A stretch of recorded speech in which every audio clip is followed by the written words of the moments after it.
Here's a question, it's a challenge. Can you tell me chapter and verse in the Bible whereby the biblical God did something good for someone, excluding the myth of creation? Let me put that up front. Excluding the myth of creation. Can you tell me a chapter and verse in the Bible where the biblical God did something good for someone without hurting someone else? Good question to hold forever. If you can find it, send it to me. You think that the believers would have a laundry list just going, no, they can't do it. And I know a few. I mean, I know where old women were allowed to have children in old ages, like way past menopause, like Sarah, and some others, Hannah, a few others. The point is that who made them barren in the first place? How about Solomon? God asked him what he wanted. He said, give me wisdom. Well, that doesn't hurt anyone else. But what did Solomon do with his wisdom? First of all, he had 700 wives. And for dessert, he had 300 concubines.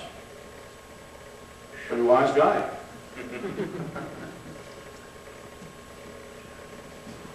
But most importantly, before Solomon died, he started worshiping other gods. Now, the first thing that touches my mind is the wisdom took.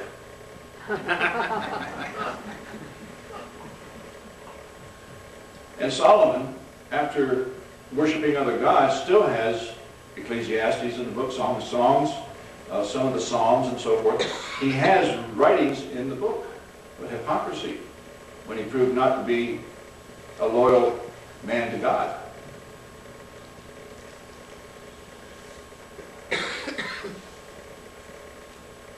So Christopher Hitchens, Richard Dawkins, Sam Harris, and C. Dennis McKenzie assisted this last year's result in my website. I never advertised my website once. People had to go searching for this material. I had over 250,000 hits in 2007.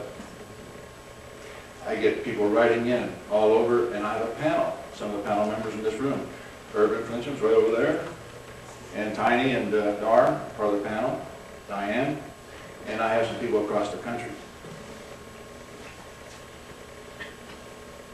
They assist me sometimes in the writings when people write in. When I respond to somebody, a lot of them, about 80% these days, or 70%, let's say, are favorable. Where 3 or 4 years ago, it was 80% condemning. Now people are saying, boy, thank you for doing this. You opened my eyes. I see something I wouldn't have seen before. I thought it was crackpot stuff until I took my Bible out and I looked it up. And sure enough, what you said is there. And at the end of every one of those pages, every one of them, and they're not long, by the way. You can go through one of those in 20 minutes, 30 minutes, and get more about the controversial chapter and verses in the Bible than most clergy by knowing this. And at the end of each page, it says, any corrections that you have, please. I say thank you, first of all. Thank you for viewing the page. Any corrections you may have, please submit those corrections. And upon investigation, if those corrections are valid, I'll change it. I've had a spelling error or two they picked up on, or capitalization, or, one time I had 2 Samuel on a chapter and verse when it was 1 Samuel, and there was a correction. I said, thank you so much. I mean, it embarrasses me when I have an error.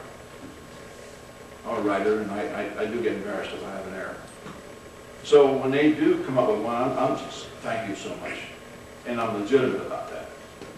But, not many people will condemn me and say, this is, you're a sophomore, you haven't done your homework, you're this, if you had the Spirit of God, you know what you're talking about, but you don't have it, and all this kind of stuff.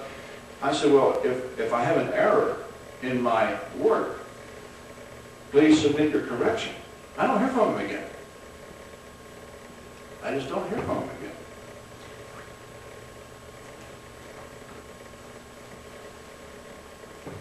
I take a little bit of pride of writing. I wrote this, Gospel of Social Lemon, That's back in 1980.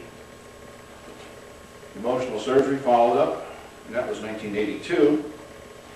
Irvin Flincham is the producer, and the cameraman for this is The God Murders on video, and it's a 90-minute piece.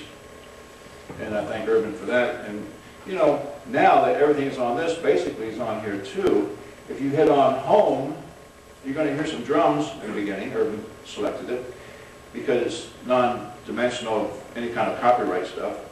And then I start in verbally off of this, no picture, but verbally I'll go through the whole God Murders. Then you can go to the second one that says The God Murders, click on that, and as I am going through the chapters and verses, you can read it right along with me. That saves you from having to take notes.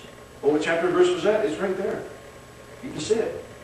And you've got every chapter and verse, because in this debate, if you look at it as a boxing match, my first left jab is a chapter and verse. And that buttons the defense right there, because they don't know how to come back on a chapter and verse. Out of context, you ever heard that one? Out of context? I use a lot of parables or scenarios to describe things, and the out of context objection, I say, a judge gabbled, he said, next case. And up comes this young man, and he says, okay, I got your charges here, state your case. And the young man says, well, Judge, I broke into the house, I stole some jewelry and some money, and I broke this and broke that. I shot the maid, and I had a smoke of some marijuana, and I took in a movie. And the judge said, you shot the maid? And the defendant said, but Judge, you're taking it out of context. And the judge notifies his young soul right then and there. Shooting the maid has an importance and a context of its own in my judgment and my courtroom.